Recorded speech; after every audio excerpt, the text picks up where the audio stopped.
Hi there, this is Sean, the Honest Book Reviewer, with another book review. In this video we're discussing NYPD Red, written by James Patterson and Marshall Karp. It's the first in a series, it's a thriller.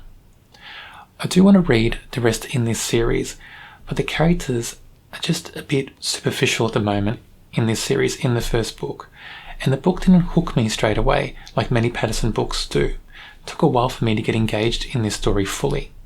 But I'm glad I did, because there are good twists and turns in the story, there's good action scenes, and the pace picks up and moves along quite steadily as the book goes on.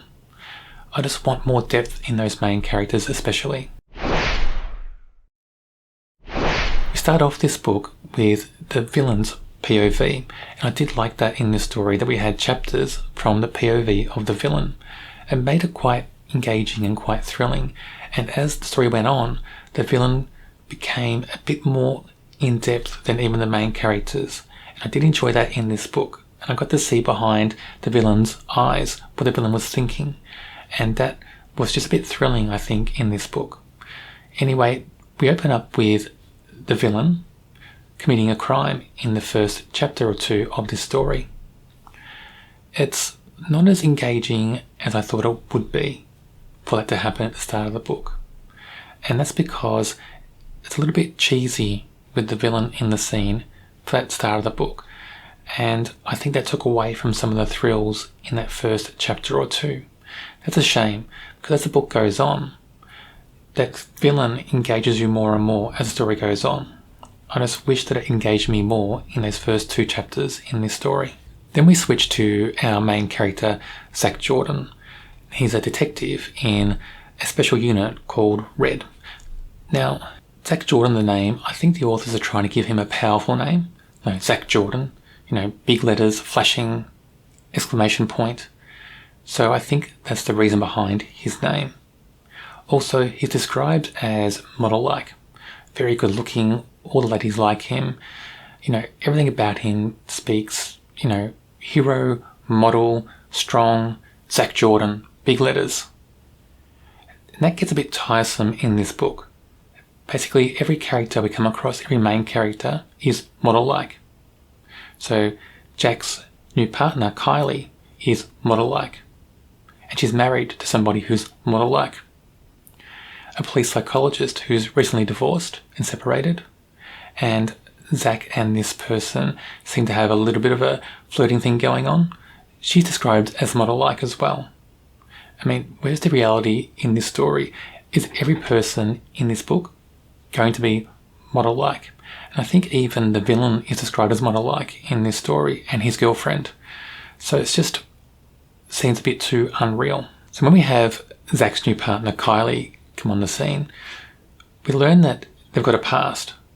They dated briefly, I think, many years ago, and Kylie married somebody else. We're led to believe this past is going to cause a problem between them both, but it doesn't. Despite it being thrown in our faces time and time again throughout the book, nothing happens about it. So I don't know if it will cause a problem later on in the series, but right now it just seems like an annoyance, like a little mosquito buzzing around that you want to get rid of, that's not really causing any harm. So I don't know why the book makes such a big deal of that past between these two characters. So they're both tapped on the shoulder to investigate this first crime, and then quickly it escalates. There's more crimes by the same villain. And this whole book becomes a cat and mouse game between the police and the villain. And that cat and mouse game was written so well. And that's where I got engaged into the story more.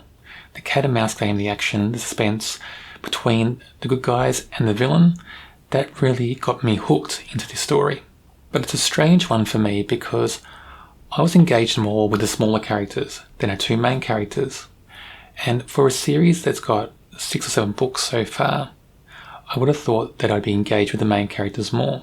I wonder if that will change as I read more in this series. I'm hoping it does, because I'd hate to read a series where I find the main characters not as engaging as the small characters in each book in the series. So Zach Jordan, or Zach Jordan, big letters, flashing, exclamation point. I didn't engage with him that much, and I think it comes down to lack of depth. He's described very superficially. We don't get much depth with his past, with who he is now even. And that was disappointing, I think. And I hope he's created better or developed better in future books in this series. It's no use just having a name that's powerful, Zach Jordan. But I think if you have a name like that, make him powerful. Don't just describe him as being model-like and leave it at that. Model-like, he used to date this girl called Kylie, who's now his partner. It's going to cause issues, but no, it's not going to cause issues. Then he's got the hots for this police psychologist, and she's also model-like. Will they have a date? What's going to happen with them? That's all it seems to be with him at the moment. And then his police work isn't that impressive. So I just think this character needs to be developed a bit more than just having the powerful name and, chasing after all these women that comes across in his life. Kylie McDonald, who is Zach's new partner, she's described a little bit better than Zach, has a little bit more depth, but not very much at all. Again, just a model-like character, model-like husband, and that's where her development seems to stall, for the most part. She has a bit more of an emotional range in this story. I think that's down to the scenes that she's used in, but she's just another character that it's hard to be engaged with. And many times she comes across as a bit juvenile in the way she acts and the things she does and says. And that was strange to me.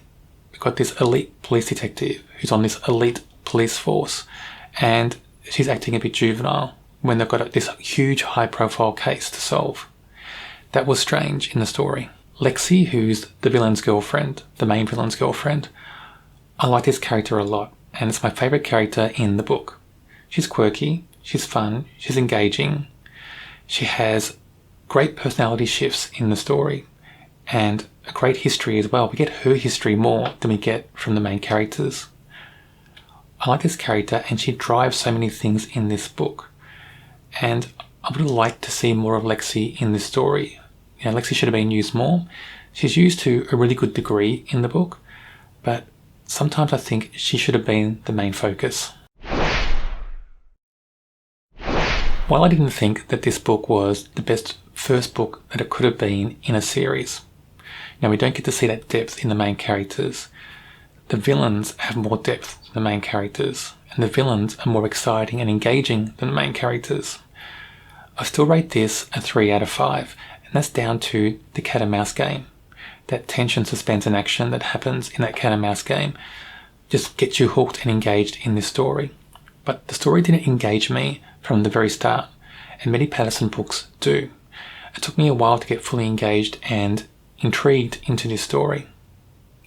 And I'm hoping that other books in this series hook me early on and we learn more about those two main characters. As I read through this series, I will do a book review on each book and put that video up on my channel. If you don't want to miss out on those videos, check out my channel and subscribe. There's also a James Patterson playlist on my channel. It should be on your screen now.